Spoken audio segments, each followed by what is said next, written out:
Cameron. Yes. Here we are once again for an addendum to our Smoke Filtering podcast that just went up this morning. Yes. Listeners, we decided to do a quick emergency pod because the thing we spoke about at the very end of our episode that went out on Monday morning happened on Sunday evening, and we didn't have a chance to adjust it on the fly, so now we're doing this. Yes. And what was that thing, Cameron? What happened?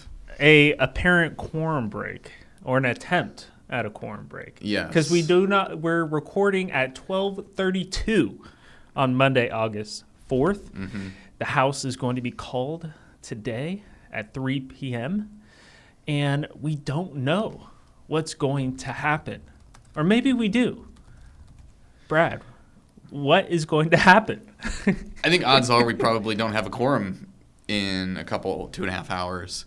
Going into the weekend, there was talk about Republicans just having enough, Democrats sticking around to keep a quorum. Yeah. And then on Sunday evening, Democrats announced that at least 51 members had fled the state to prevent a quorum in the Texas House. They branched off into a couple different states. So far, we've seen Illinois and New York. Mm-hmm. And there might be more to come. I know some are in Boston at a legislative conference. Some senators, too, were there. So this is rather than all centralizing in one location like last time, which was D.C., they're fanning out elsewhere. And they're doing the rounds with state governors. They held a press conference last night, a big group of them, about 30, with Illinois Governor J.B. Pritzker last night. There were 6 that did a press conference with New York Governor Kathy Hochul on Monday morning. Mm-hmm. And there's another presser planned for, I think, Warrensville, Illinois, tonight. Okay. So they are, just like last time, they're doing the media rounds. They're making a big deal about this because it is a big deal, but they're taking it from just a Texas issue to a national issue. Yeah, well, this redistricting has turned into a national issue. All these other states, the ones you just mentioned, saying they're going to respond, doing their own redistricting, in addition to California Governor Gavin Newsom saying he's going to do something about it. But that's not what this podcast is about. This is about what's happened, what's transpired over the past 24 hours, because a lot of crazy stuff has happened. Because after the announcement came out that they were getting on a private plane, flying to Illinois, some flew to New York, like you mentioned, but we also saw some responses. We saw not just state lawmakers, but we saw Governor Greg Abbott respond just, a couple hours after the announcement of Democratic lawmakers leaving. So why don't you talk a little bit about what Abbott said in his press release? Yeah, so that was the big one because it made the biggest threats, or the most specific threats, I should say. Yeah. He issued a statement. Well, first I'll say what Texas House Democrats said as they were leaving. Okay. House Caucus Chairman Gene Wu said, "This is not a decision we make lightly, but it is one we make with absolute moral clarity." He goes on to criticize the attempted redistricting, mid-decade redistricting. He then says, "We're leaving Texas to fight for Texans. We will not allow disaster relief to be held hostage to a Trump gerrymander. We're not walking out on our responsibilities. We're walking out on a rigged system that refuses to listen to the people we represent. As of today, this corrupt special session is over." So that caught the attention of everyone across the country. And eventually, like you said, Governor Abbott replied, and he was pretty forceful. He said, "Real Texans do not run from a fight, but that's exactly what most of the Texas House Democrats just did. Rather than doing their job and voting on urgent legislation affecting the lives of all Texans, they have fled Texas to deprive the House of the quorum necessary to meet and conduct business." Of course, the business at hand is not just redistricting. It's a whole litany of things, including a THC, either regulation or ban proposal, flood response, which is kind of the must-pass of the special session, right, whether it's this one or the next one. Right. And then Abbott made the case that these members have basically forfeited their seats Now, this was an argument made in the last time that quorum broke in 2021 over the election reform bill.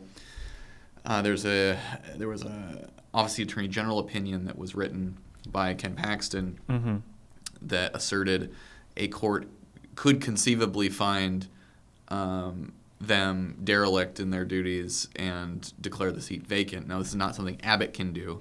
Right. That's an important clarification. It's not this top-down thing where the governor can say that seat's vacant. It must go to a court where a judge has to rule. And not just that, it must go to a district court in the county that these members are in.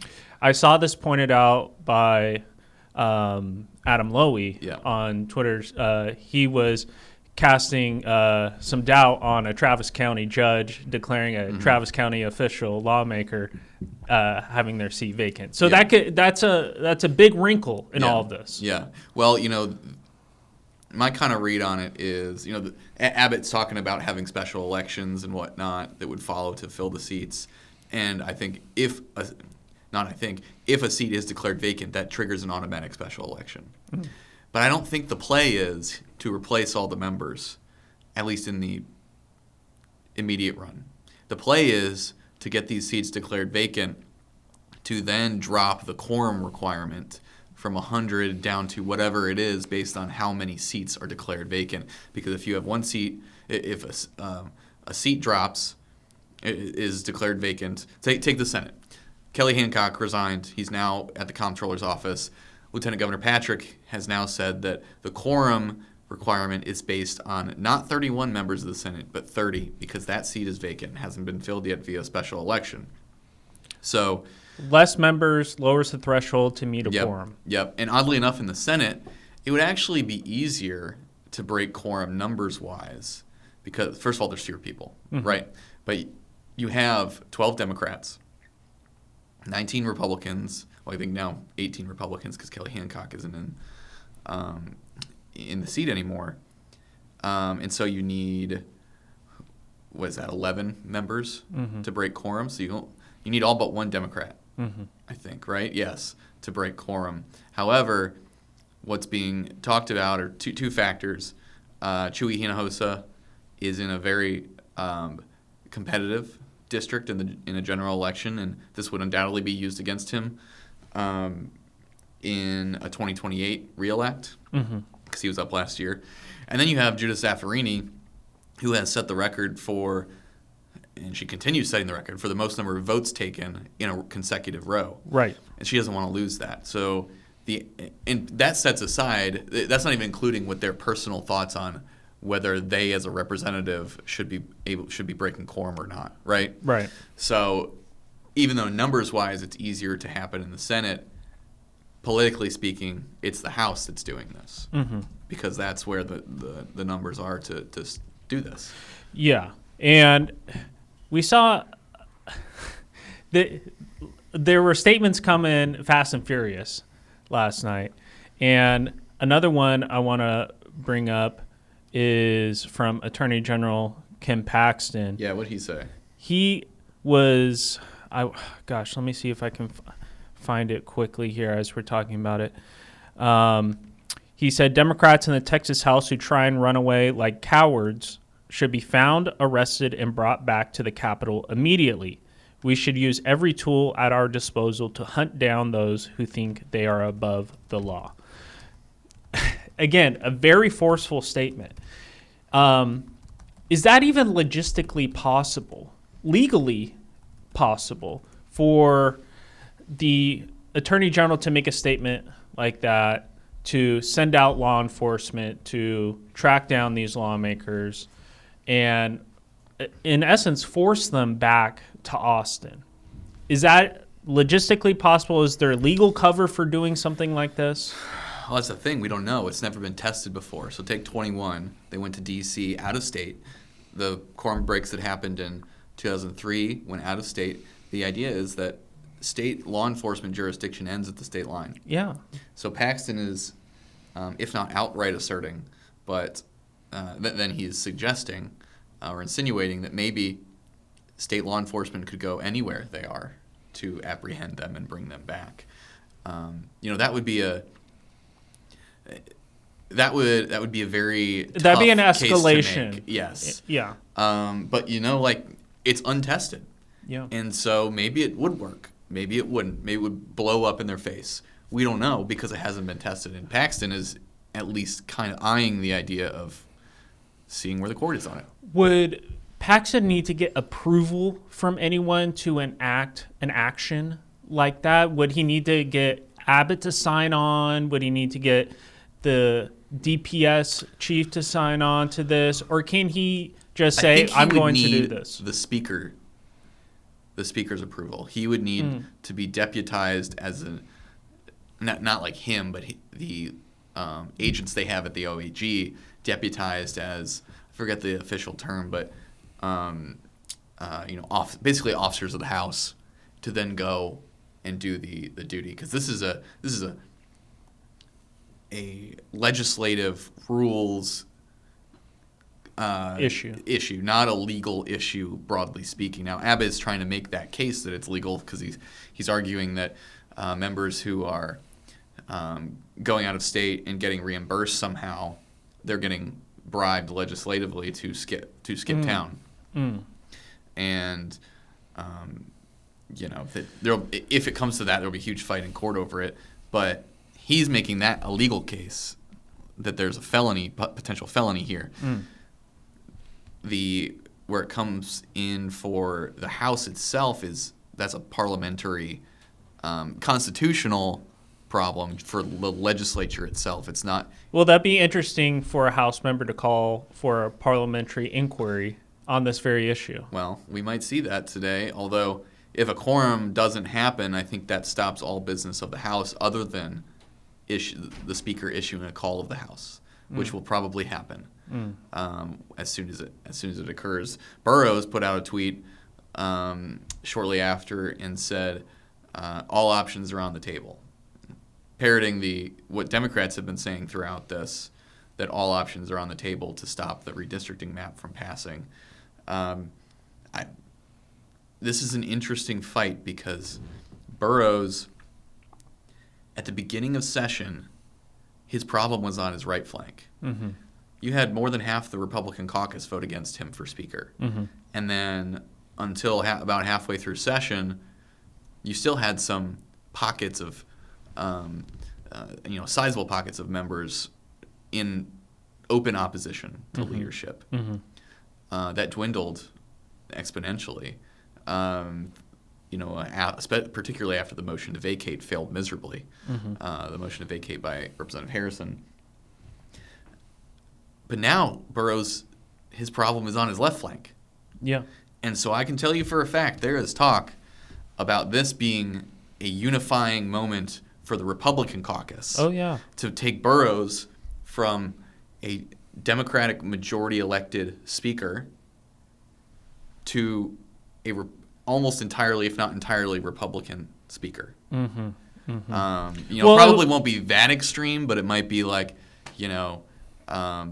still have 10 Democrats on his side. But that's a far cry from what he had when he was elected speaker. Well, and it seems like there's a lot of energy on the Republican side of this for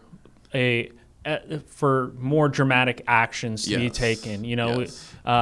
Whether it be from the speaker-aligned members like Jared Patterson, or even someone like Briscoe Cain has been very vocal in wanting to see an escalation in tactics by Republicans with this quorum break. Yeah. So exactly what you just said. This is Republicans finding common cause to work together in opposition to Democrats here. It's funny. This is the only thing that's been able to unite the two parties, because normally they're just having internal factional fights constantly. Right. And then I will say on the other side, just as it's energizing the Republican base to have some more dramatic action on this, the Democratic base was incredibly revved up for them to break quorum in the first place. We saw it at the hearings. Mm-hmm. Mm-hmm. One former staffer testified and said explicitly, "We want you to break quorum, and we will back you if you do that." Right. In the Friday hearing on the map. So, one more wrinkle that I find interesting here is that Republicans were kind of on the back foot in the narrative fight throughout this. They had their reasons to support a redraw. Chief among them was Donald Trump was asking, if not commanding them to, right? Mm-hmm. But there are other reasons for them to do this. They were quieter generally, at least compared to the Democrats, because they have the numbers, and as long as a quorum is maintained, this thing's going to pass. Mm-hmm. But also, it's harder to defend a mid-decade redraw out in the open rather than just shutting your mouth and taking it on the chin and then getting what you want in the end, right? Mm-hmm.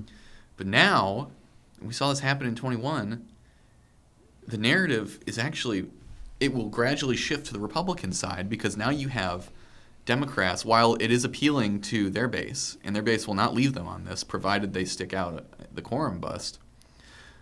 But the middle goes from, well, what Republicans are doing is kind of shady, even if they're allowed to do it, to now Democrats are skipping town and not, abandoning their post, basically. Mm-hmm.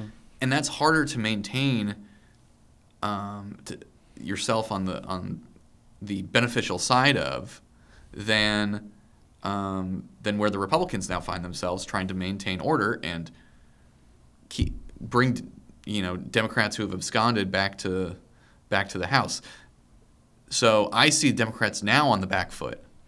Yeah, and especially if someone like Governor Greg Abbott can find some legal footing in the soliciting of funds for this quorum break, because that provides the legal basis for the types of actions I think that Republicans have at their fingertips here. Yeah.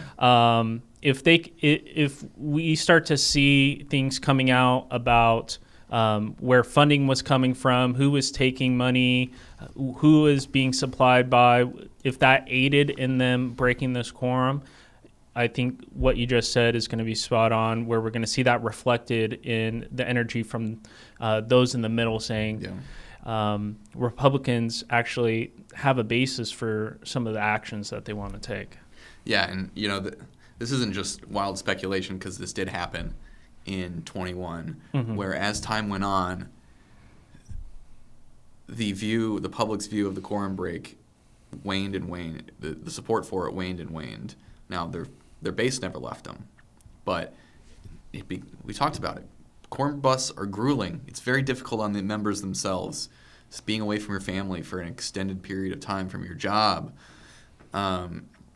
it's not pleasant. So that way, it's also expensive. Now, the idea I heard floated to get them compensated for this, or at least reimbursed, was to have them give speeches to empty Zoom rooms. I don't know if that's going to happen, but they'll get creative with how they do this, and that they'll look at all possibilities to avoid any legal problem. Yeah. Right. Get some YouTube super chats or something. Right. So, we'll see what they do on that end. But I think the only thing right now that will stop the snowball of momentum against Democrats that will slowly build up as this thing drags on, mm-hmm. is if you see Republicans actually arresting members of the House Democrats who have broken quorum. Because if you have, imagine the photo of, I haven't seen her on this in either of the press conferences, but if Sinfronio Thompson, Dean of the House, 80-year-old woman, she herself is an institution in the House. Mm-hmm. If there's video of her getting put in handcuffs, that's going to start to turn the narrative the other way in Democrats' favor. Yeah. And so Republicans, they won't say this publicly, but the honest ones will tell you, maybe they'll whisper it to you, that they were actually hoping Democrats would break quorum on a political narrative side. Obviously, they want the map to pass, right? That's the main thing. But then also on the flip side, Democrats are hoping that they get arrested. So you have these two sides that are in this basically Mexican standoff. Yeah. over narrative, and that prevents action in either direction because there's hesitation to find yourself on the losing end of the narrative fight, because that's how things are going to be decided here, right? Also, Republicans have time on their side. Abbott can just call another special session and pass the map. Are Democrats going to be out of state until December when the filing deadline happens? Almost guaranteed no, right? Then you have in other states, blue states are talking about responding in kind and redrawing their maps. Well, Governor Hochul in New York said today that the soonest they can redraw their map is 2027 for the 28 presidential election. And then, so that wouldn't even play in, that wouldn't counteract Texas next cycle in 26. Then you have California, who is considering a constitutional amendment election in November to allow the legislature to draw a mid-decade map, redistricting map, for one time, for an exception, because they currently cannot do it. Currently, it's the job of the Independent Redistricting Commission. They're trying to allow it for one time to counteract Texas. Well, if this thing drags out the whole rest of the session, and then Abbott calls an immediate or near immediate special, then that's going to drag out another 30 days. In California, the deadline to send ballots overseas for the constitutional amendment election is September 21st. So that would butt up right against that. So basically, Democrats have no time to respond. They either have to do this before Texas actually passes the map, or they're going to run out of time to be able to do it in California, and then they'll have to find it in other states. But a lot of these other states are already really gerrymandered. Like, look at Illinois. They could do it whenever they want. The legislature can redraw a map whenever they want in Illinois. But they've already maximized. They're the most effective at maximizing their hold on the congressional delegation. So there's a lot of dynamics at play here, and timing is everything. Yeah, and there's all those policy and legislative timelines and issues that are occurring right now and are going to occur over the next few weeks. But on the narrative front, I think this is something that could be a match that lights a fire for many in the base, especially if we see, like you mentioned, lawmakers being hauled off in handcuffs to be brought back to Austin. That flips the script, energizes the base. We already see Greg Casar made an announcement that he's going to be holding a rally at 5:30 outside the governor's mansion in opposition to all this redistricting. So the Democratic base, they are completely opposed to this redistricting. If they start to see their elected officials,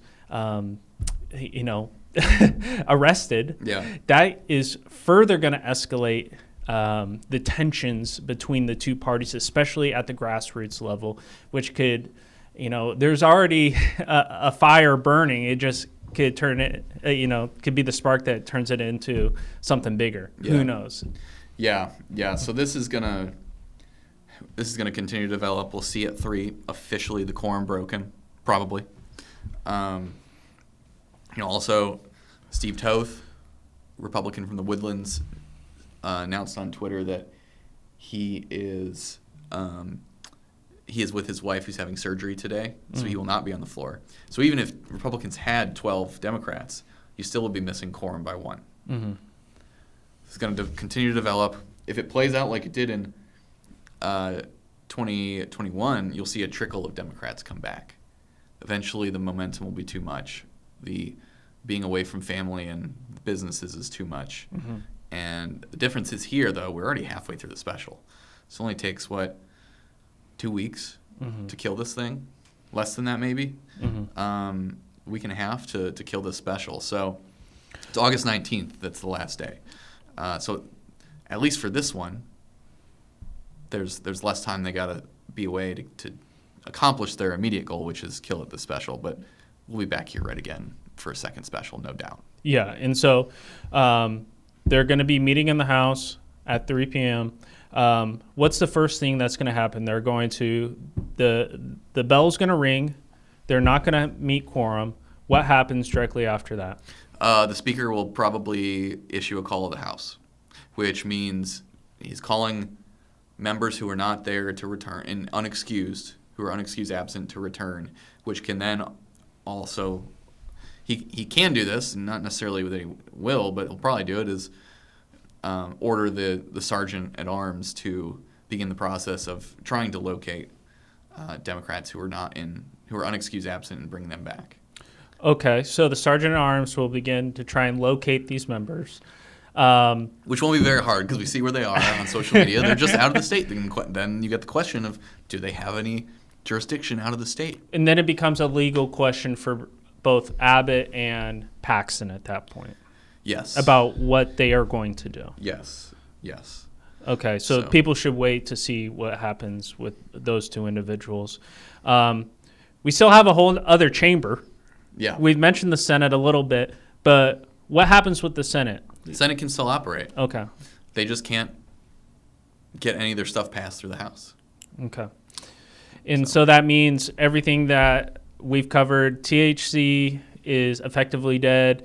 They've filed the bathroom bills. They filed lobbying. Taxpayer-funded lobbying. The flooding stuff. The flooding, disaster relief. And that's how Abbott has been marketing it. He's been really hammering them for Democrats for killing flood response and flood relief for families in the Hill Country. Now, this whole time, Democrats have been hitting Republicans over putting the flood response off until after redistricting is passed. Mm-hmm. Now, the obvious reason there is because the flooding is the leverage to keep them in town for the redistricting. Mm-hmm. So back and forth. I can already see the ads that come out where it's a Kerrville resident saying, I needed flooding relief, but Democrats blocked the bill from being passed. Yeah. I can already see that happening. Well, actually, Governor Abbott is running ads right now in Democratic House districts, accusing them of exactly that, along with other things. But I mean, this is a full-on PR war and a fight over the narrative, and that's what it comes down to. There's a lot of talk about what's legal, what's not. Ultimately, what's going to bring Democrats back, unless you're able to, actually vacate their seats or justify going out of state to arrest them and bring them back, is the fact that either one side's going to win this fight, one side's going to lose. And based on how it went in 21, Republicans are on the inside track to win eventually. Yeah, and it'll be a serious escalation of tactics if we do see law enforcement deployed to go track down and arrest and bring these lawmakers back to Austin. And within our current political climate, you being someone who has covered Texas politics for a number of years now, you have intimate knowledge of that. Do you think that is a legitimate tactic that could be used? Or is it just all blustering and positioning? Arresting them out of state? Yeah. Do you see our highest law enforcement official, Ken Paxton, and the governor, Greg Abbott, using that? I think circumstances have changed enough where they are going to try. They're going to test the waters on it and see if they can make it work. Mm-hmm. I'm skeptical that they can do it, but I wouldn't count it out. Yeah. As always, you have to make them making these decisions have to make the judgment on whether this is worth it politically. Right. Or whether you wait them out. Waiting them out has proven to work. Mm-hmm. This, you might regret it politically. But it all depends on how you're doing your political calculus. Mm-hmm. Is it more important just to get the map done? Or is it more important to wait them out and let all their options for retaliation expire? Mm. I don't know. Yeah. These discussions are definitely being had behind the scenes by the top brass, and we'll see what they do. Yeah, we are definitely in unprecedented times in this moment, especially if we see the extent of our legal system being stretched and tested in this moment.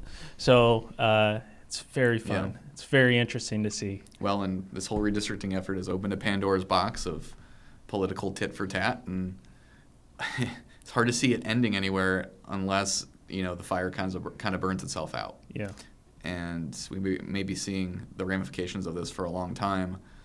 All came down to Donald Trump asking Texas Republicans to find him 5 new seats, and here we are. Yeah. And as of 1:02, I don't think Donald Trump has said anything publicly yet about the quorum break. I haven't seen him say anything publicly about the redistricting. Yeah. So even before the quorum break, but it's only a matter of time before he weighs in, I'm sure. For sure. Anything else you think we need to mention before we end it? I don't think so. Let the chess match begin. Yeah, all eyes will be on the House at 3 p.m. Lead us out, Brad. All right, that'll do it for this emergency pod. Thank you all for listening.